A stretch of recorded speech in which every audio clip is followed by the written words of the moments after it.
এটা হচ্ছে C snake,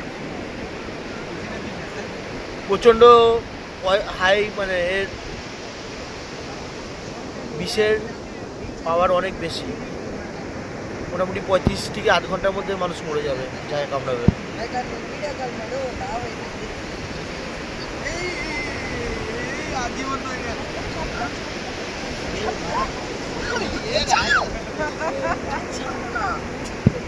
আরে অন্য কিছু দিয়ে ছড়াও না, কারণ ওকে জলে ছাড়তে হবে।